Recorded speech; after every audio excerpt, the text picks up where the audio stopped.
This is how you can configure a TP-Link router wirelessly onto your network as an extender. So the first thing that you want to do is come here by the corner, select your network, for example here network, and make sure that you are connected to the Wi-Fi network the router is broadcasting, or you want to make sure that you're connected via the LAN cable. So as you can see, this one is connected via Wi-Fi, so that's correct. Then you just want to open up any browser of your choice. Once your browser is open, you just want to go here on the search bar and you just want to type in TP-Link Wi-Fi.net, like that. Then you want to press enter. So once you do that, you will notice that it will take you to this site here, as you can see, where we can do the actual system configuration. But if that doesn't work, you can use 192.168.0.1 like that if it doesn't work, or you can replace a 0 and you can put 1.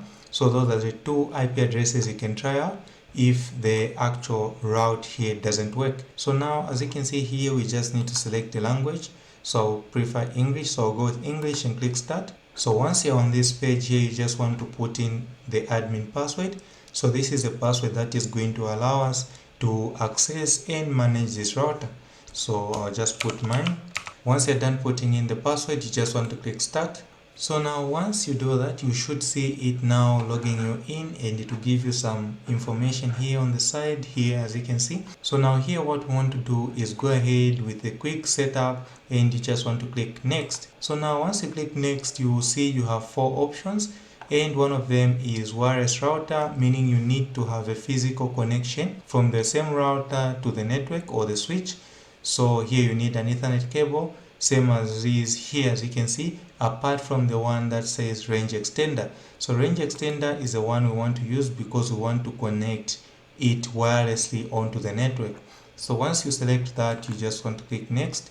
Then here you should see it look for all the Wi-Fi networks, and as you can see, to find all the networks, you just need to select the right one that you are supposed to connect to. For example, in my case, I'll connect to this one. Then here at the top, it will give me the SSID of the actual router or the network I'm going to connect this router to. Here I need to put in the password for this Wi-Fi here, so I'm going to do that now.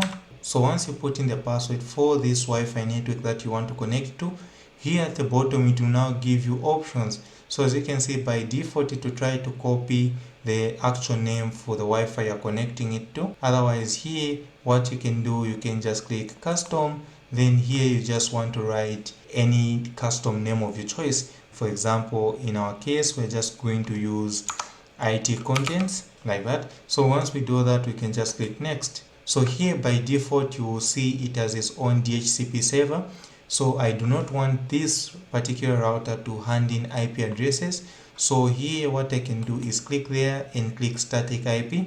Otherwise, if you want this router to also be generating IP addresses, then you would want to make sure you also select the smart IP. So for example, here we'll go with static. Then this is a range that is going to be using, so that's fine. So here what we can do now is disable this DHCP server, since we don't want it to be handing in IP addresses. Otherwise, if you leave it on smart here, it will not allow you to turn off DHCP server.